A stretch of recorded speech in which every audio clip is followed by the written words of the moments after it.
Hello, everyone, and thank you for joining us here with Gardening with Daddy Pete. I'm Melvin York, And I am Jay York.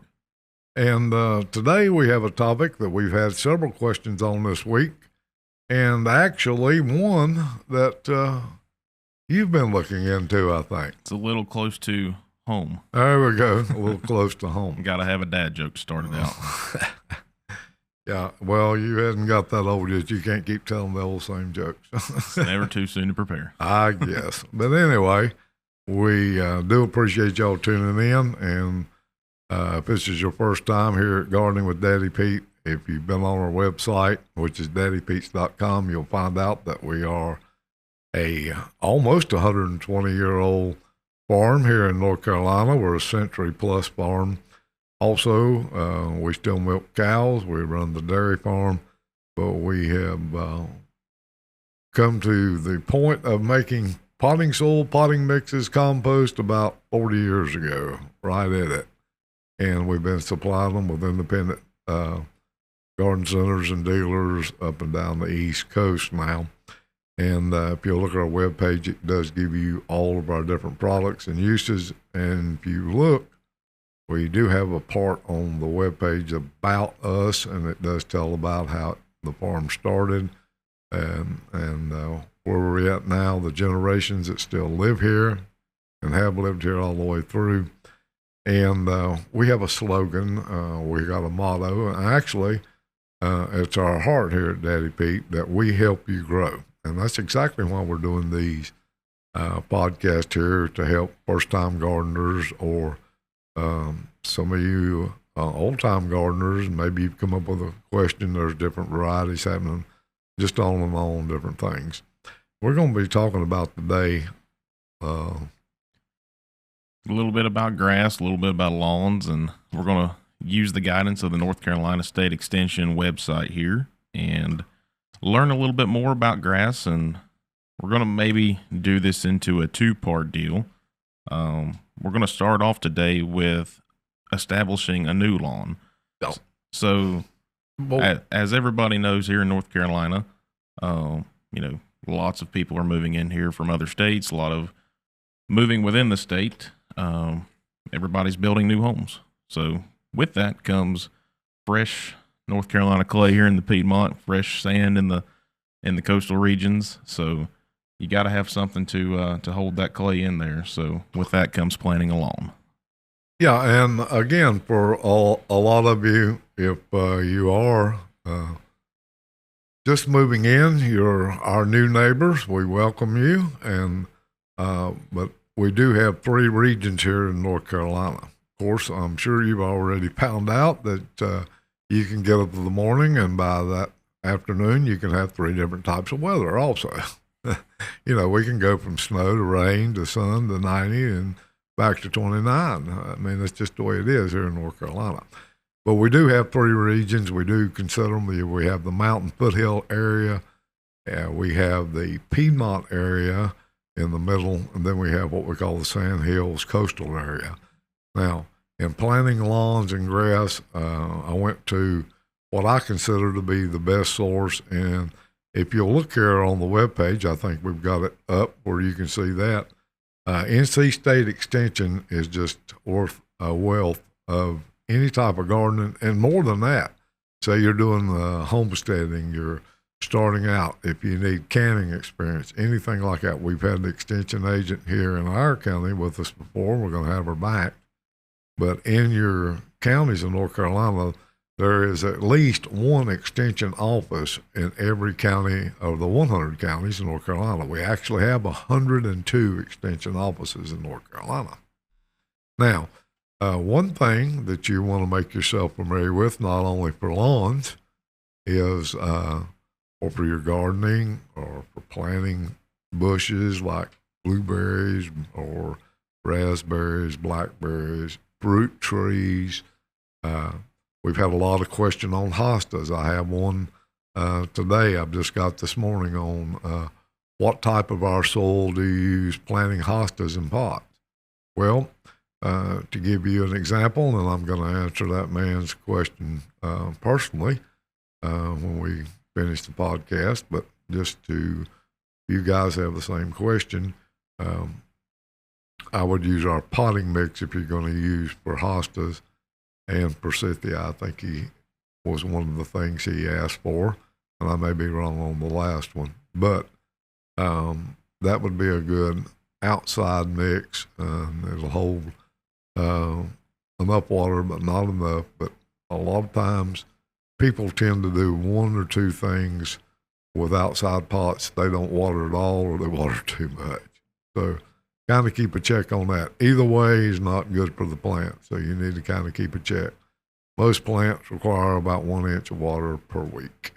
So, and you don't have to do it all at one time. You can spread that out over, watering every other day, if in the hot weather, maybe every day, but kind of spread it out a little bit. But just keep that soil at a constant moisture rate. Okay. I got off on the lawns thing, but we'll get back on it. One thing about the lawns that you're going to need to do, first and foremost, and you can go through your local extension office, and what I was saying was you may need this for your vegetable gardens, your herbs, if you're doing perennials, bulbs. It doesn't make any difference what you plant. You want to go by there and pick up, and I'm going to show you, this is a soil sample kit. Now, the reason you take soil samples and you send it off to the lab, what it's going to tell you is you put down the crop that you're growing, you take, and it gives you instructions. This whole thing is instructions. When you're doing a soil sample, you want to take a sample at 5 or 6 different places around the area that you're going to plant in, mix them all together in a bucket, then take that out, okay? And they give you this neat little box that you can make. You just fold it up, slide it down in a little bag of your soil sample, and then an address where to send it off, and it tells you all to do. Now, you will get a report back. If you put your email in there, they'll be emailed back, or they'll actually snail mail you one back. And it's going to tell you what the soil needs to accommodate growing your crops optimal in the area of your yard or garden that you're working on. So it'll tell you if it needs lime, how much fertilizer it needs. Does it need all nitrogen? Maybe it doesn't. Maybe it just needs some potash. But it will break that down for you, and that way that you will prepare that soil for it to be optimal. And the reason we're saying that, when you're doing lawns, you need to do the same thing. So what we're going to do is we're kind of going to do an outline here. You want to go to the NC State Extension page, Jay, and what do we look for then? So once you are on the North Carolina State Extension homepage, what you want to do is go through, and you're going to find the tab that says Publications. Okay. So once you go to the publications, you can search by category. So you would be going to the lawn and garden section. And there's also, if you look up in the top right, there's a search bar.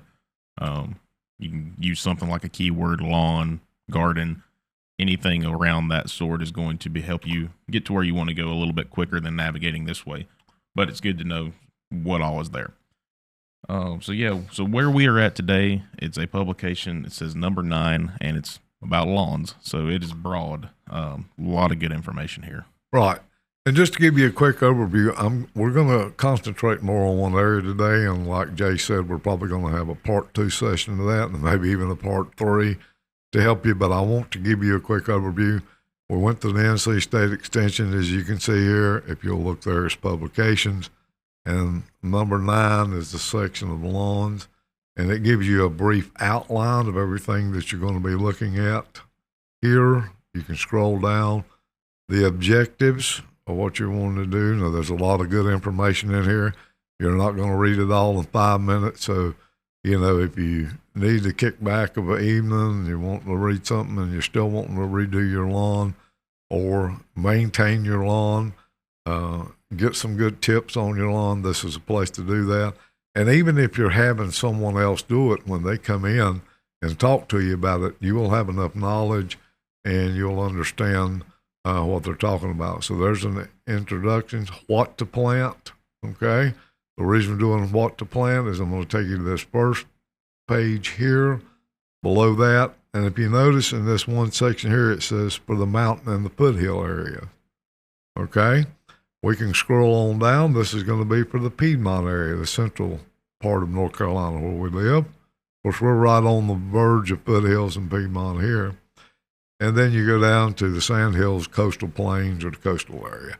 All right, I'm going to back up just a minute. And if you'll look across the top of this one bar, and I'm going to use, and it's for all three regions, but I'm just going to happen to use the Piedmont here because that's what we're going to be using, right? Yep. All right. Or we could go back to the top of a mountain so you can actually see what we're talking about with numbers. So you want to select a grass. Here are the grasses in the mountains and the foothills that grows well. Okay. So right here we're looking at, this is going to be telling you a little bit about if this can be seeded, which you can see all of these are yes for the mountains and the foothills that we're focusing on right now.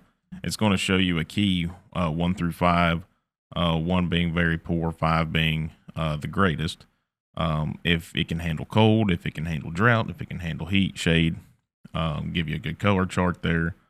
Your texture, your preferred season, which you can see pretty much everything in the mountains and foothills as we're looking at this chart here, is going to be a fall cool season grass, with the exception of the very last one there, your zoysia grass. That'll be a spring summer grass, your warm season grass. And another thing here too, if you look across the top of this chart, you're going to see a one category that says where, and that's going to be foot traffic. Okay, how tolerable are these grasses to foot traffic if you've got kids playing in the yard, if you got dogs, if you're walking across it a lot. And you'll notice here that, like the Kentucky bluegrass, it has a wear tolerance of 4, which is almost good. But then you go with a 3 on your Kentucky bluegrass fescue mix. You get on down with a Kentucky bluegrass perennial rye, you're up to a 5, which is a good one. And you go on through and you notice the 5s and the 4s. 3 is going to be less tolerant. If you don't have a lot of foot traffic and you like the medium dark, a fine medium type texture, then go ahead and pick the 3. But do know ahead of time that it's not going to handle a lot of foot traffic. Okay? And one thing you can see there too, it's also got your rate of establishment. So while we were on the topic of you've got a new house, you've got orange dirt all around your property, you want to get something that's gonna establish pretty fast. So you can go ahead and get something, get those roots established, get your lawn going, so you at least have something. All right, Jay, you mentioned cool weather, and we got warm weather grasses. Now, what that is this: fescue in this area is considered a cool weather grass. Now, it will come out earlier in the spring, be green. It does tend to get slow down, and even to the point sometimes you think it's maybe went dormant in real hot, dry weather, but then we do get the rain, temperatures start to cool off, it bounces back in fall, and it usually takes a freeze or a freezing temperature for the fescue types and the other varieties mentioned in the Piedmont area for it to go in dormancy. Now, on the other hand, we do have the warm season grasses, which is going to be your a lot of those are going to be your Bermuda grass, centipede grass, zoysia grass, things are on that nature. And all of those types, your warm season grasses, are not going to really come out in early spring. They're going to be late spring to where they green up. What I mean, coming out of dormancy, late spring, and they're going to last all the way through. And they do well in the summer. They're going to hold green better than the fescue does because they love heat, and they can tolerate more drought. But again, these grasses, especially Bermuda grass, does not tolerate shade whatsoever.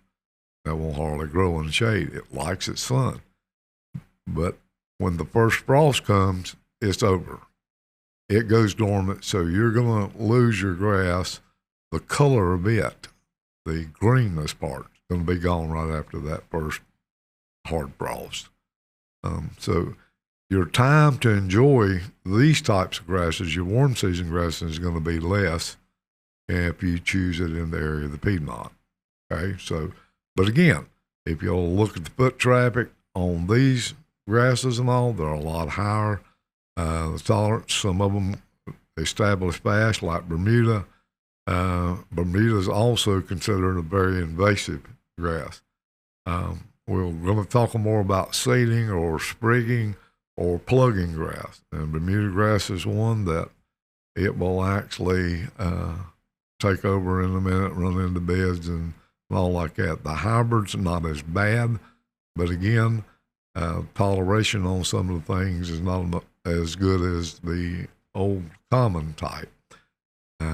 It has a moderate establishment rate, which is okay, but the old common version does it fast.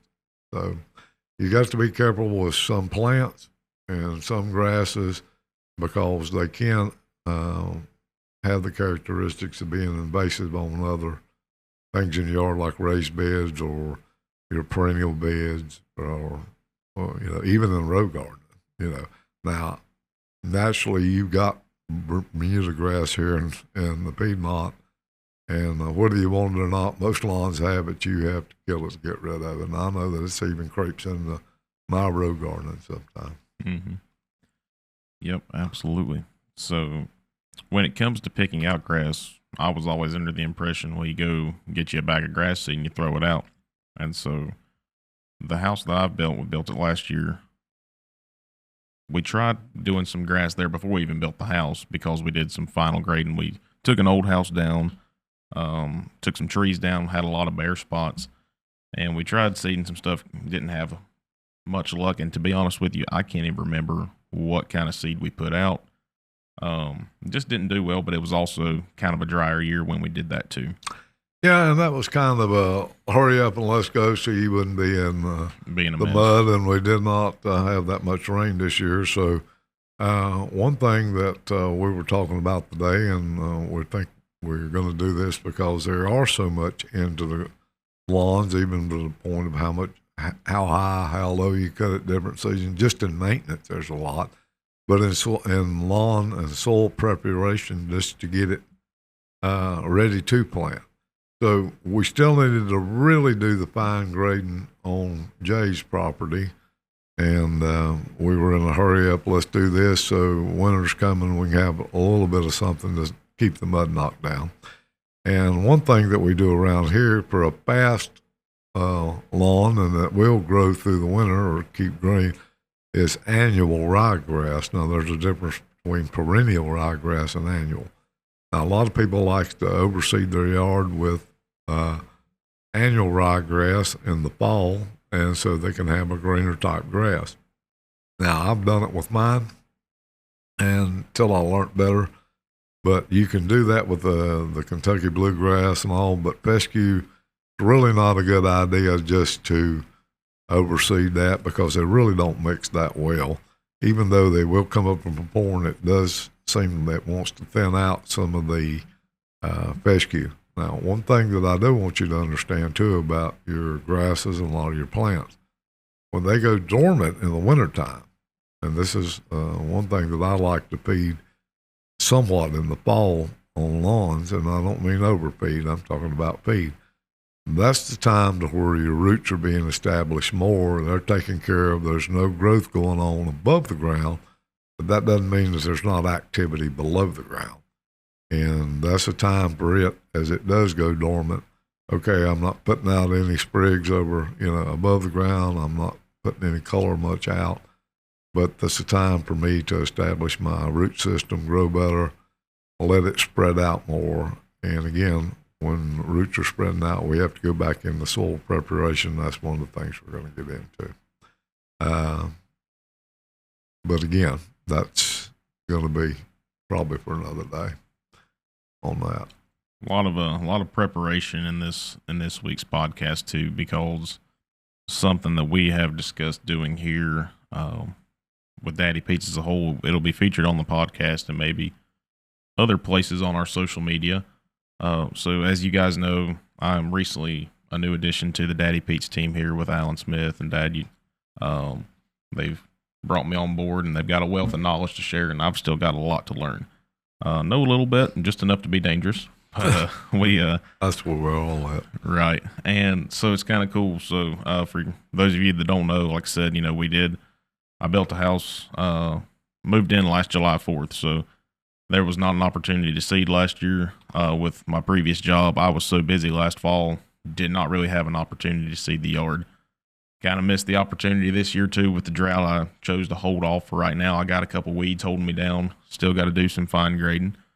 So what we're going to use is I've got a little acre, manufactured home. It's very common of what you would see in a lot of the areas here. Somebody buys an acre, puts a manufactured home up.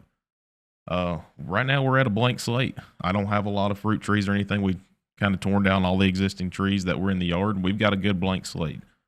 So we're going to go back in. We're going to do some raised beds. We're going to do some row gardening. We're going to establish this lawn. So I think we're going to try to make a series out of this. We're going to go through. We're going to take soil samples first off, something we're going to do pretty soon.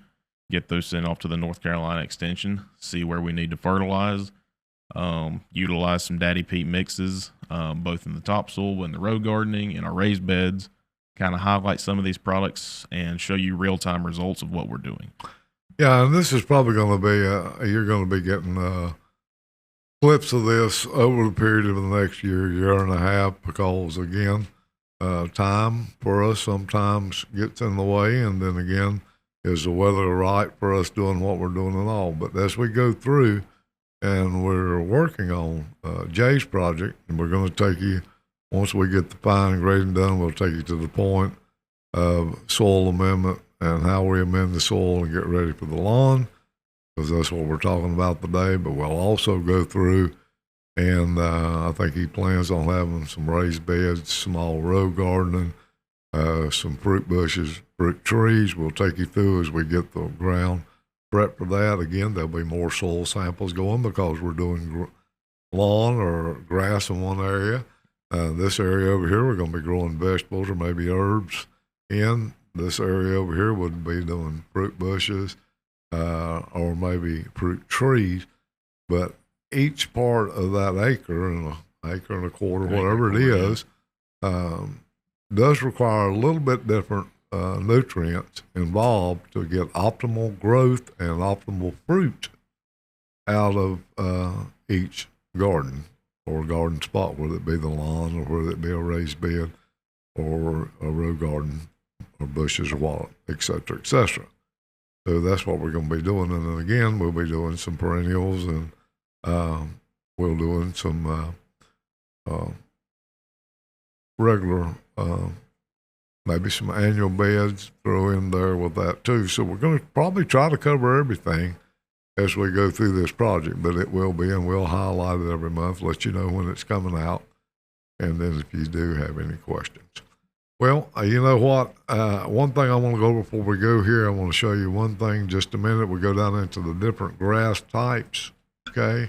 And this is your cool season grass. We were talking about fescue, which is the number one that you usually plant. It's the old go-to here, and you used to pick up a bag, and it was Kentucky 31, and myself, I didn't know we had so many varieties, but if you look here on the page, I don't know, I didn't count them, but every one of these are a different type or variety of tall fescue. Okay, so it does give you that. Now, what you want to do is, if you pick one of these, what you're looking for is how much disease resistance you can get. A lot of your old fescue gets a brown patch, like we have those summers that's rainy, hot. You can get, we'll go in and talk about that, but you're looking for a disease resistant as much as it can be in those grass. If you look in the Kentucky bluegrass, again, I did not know we had this many varieties now. If you want a fine fescue, we're down smaller varieties, but there's still plenty to pick from. And then perennial ryegrass. Don't see that much of that planted around here. So, but anyway, just to give you a little click on that. But if you want to go in here to the warm season grasses, again, there's a lot of the Bermuda grasses here. If you're on a coastal area, you're looking to do that, or even in the Piedmont, which some of these grow well here. There's on the different cultivars with this. Centipede, there's just one. Well, there's actually two. Same thing with St. Augustine. Zoysia, you've got more choices there as you go through and look. So we'll be covering some of these next time. here on here, but if you go to that page, and I'm going to roll right back up so you can get where you're going, because there's a lot of information here. But you pick the areas you're going through, pick the grasses that works good in your area. Keep in mind, there's 3 zones here. There's the mountain foothills, there's the Piedmont, and then there's the coastal and sandhills area. So pick the area that you're from, go there.